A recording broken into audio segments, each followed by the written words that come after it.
വിവാഹത്തിന് ശേഷവും ജോലി ചെയ്യാം എന്നുള്ള തീരുമാനം നന്നായി. ഈ ഭർത്താക്കന്മാരെ സഹായിക്കുന്ന ഭാര്യമാരെയാണല്ലോ നമുക്ക് ആവശ്യം.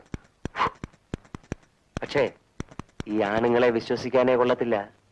500 ആയിരിക്കും വരുമാനം, പക്ഷെ പറയുന്നതോ 5000. ഒടുവിൽ കുടുങ്ങുന്നതോ പെണ്ണുങ്ങൾ. അല്ല, ഞാനും ഇങ്ങനെയൊക്കെ തന്നെയാണ് പെണ്ണ് കെട്ടിയത്. പക്ഷെ ഞാൻ രക്ഷപ്പെട്ടു.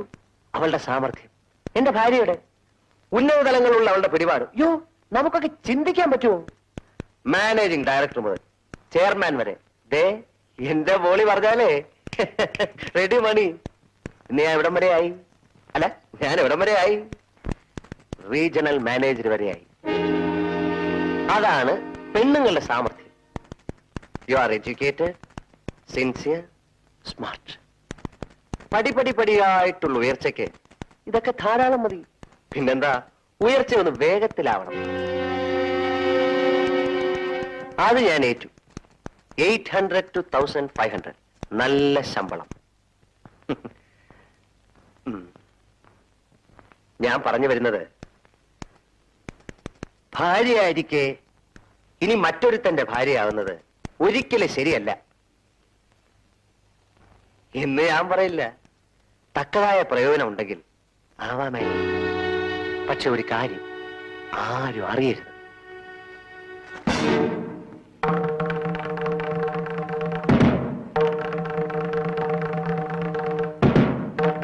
ആരും അറിയില്ല. ഇനി വാച്ച്മാനെ വരെ ഞാൻ പറഞ്ഞു വിട്ടിരിക്കുക ചാപ്പാടെടുക്കാൻ. രാത്രി ഒരുമിച്ചാ ഭക്ഷണം. എനിക്കിതാ ഇഷ്ടപ്പെടാത്തത്. ഈ തട്ട് എന്നെ നശിപ്പിക്കരുത്. ഞാൻ ഒരാളുടെ ഭാര്യയാണ്. എല്ലാ സ്ത്രീകളും ഇത് തന്നെ പറയും. ഒന്ന് ഈ ഭാര്യ, അല്ലെങ്കിൽ എതിർക്കാനാണ് ഭാവമെങ്കിൽ ഈ പെണ്ണെ ആനിക്കൊച്ചേ നഷ്ടപ്പെടാൻ പോകുന്ന നിനക്കായിരിക്കും. സഹകരിച്ചു കഴിഞ്ഞാൽ ലാഭവും.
ജോലിക്ക് പോയിരിക്കണം. അവളൊരു ഉദ്യോഗസ്ഥേ. ഈ 8 മണി വരെയുള്ള ഓഫീസ് ജോലി ഇവിടെ വേണ്ട. ആനെ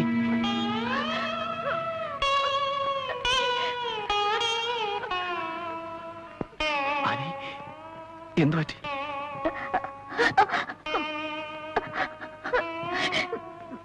ഞാൻ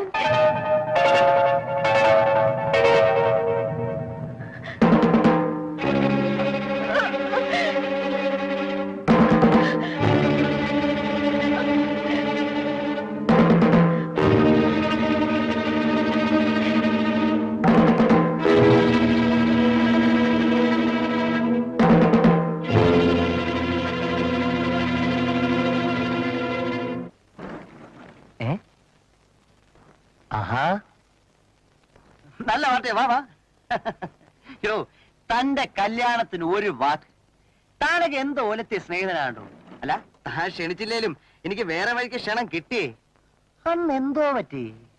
ഓ, എന്റെ മോളിക്കുട്ടിയുടെ ബർത്ത്ഡേ ആയിരുന്നു. അവൾ ഒരേ പിടിവാശി, പുറത്തേക്കെങ്ങും പോയിരുന്നു.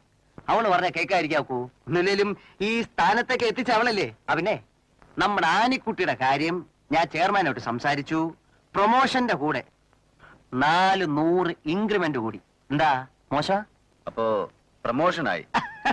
എടോ, ക്യൂബർ ആൻഡ് ട്യൂബറിന്റെ ബെസ്റ്റ് സെല്ലിംഗ് സ്റ്റേറ്റിന്റെ റീജിയണൽ മാനേജർ ST ഡാനിയൽ പറഞ്ഞാൽ ഹെഡ് ഓഫീസ് കേൾക്കായിരിക്കൂ. കേട്ടു, പ്രൊമോഷനായി, സാലറിയും കൂട്ടി. പിന്നെ എന്തൊക്കെയുണ്ട് വിശേഷങ്ങൾ?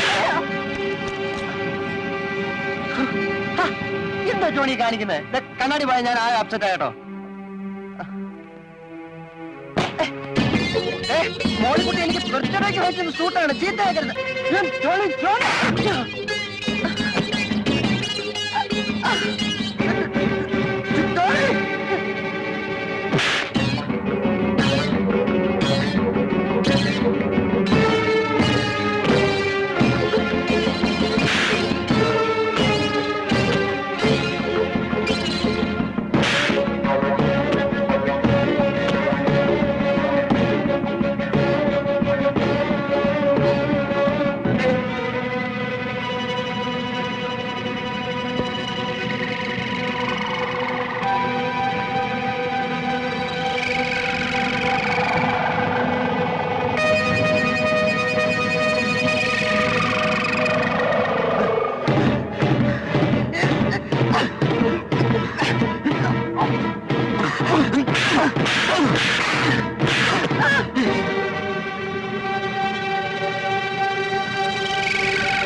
വേണ്ട വേണ്ടത് എന്താന്ന് പറഞ്ഞവര് മനുഷ്യൻ സഹിക്കുന്നത്.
കണക്കുകൂട്ടലുകളെല്ലാം തെറ്റി അല്ലേ?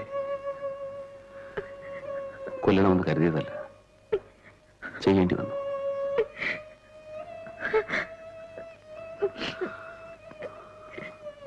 സാഹചര്യത്തിന് അടിമയാവുന്നവൻ മനുഷ്യനില്ലെന്ന് പറഞ്ഞ ഹാനിയും സാഹചര്യത്തിന് അടിമയായി. സാരമില്ല, ശരീരവും മനസ്സും അറിയാതെ നടന്നല്ലേ, മറന്നേ പറ്റൂ.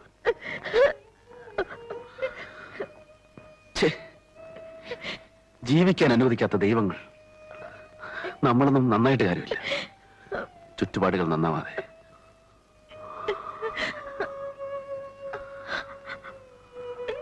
ആനി നിർത്തിവെച്ച എന്റെ ജീവിത രീതികൾ വീണ്ടും തുടങ്ങിയേ പറ്റൂ. ആ വഴികളിൽ ഇനി ആനയും കൂട്ടായിരിക്കണം.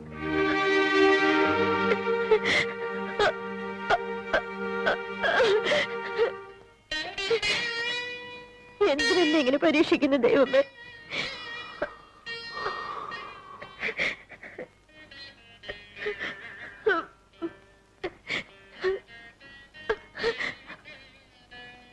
സമാധാനമായിട്ട് വല്ലതും കഴിച്ചു കിടന്ന് ഉറങ്ങാൻ നോക്ക്.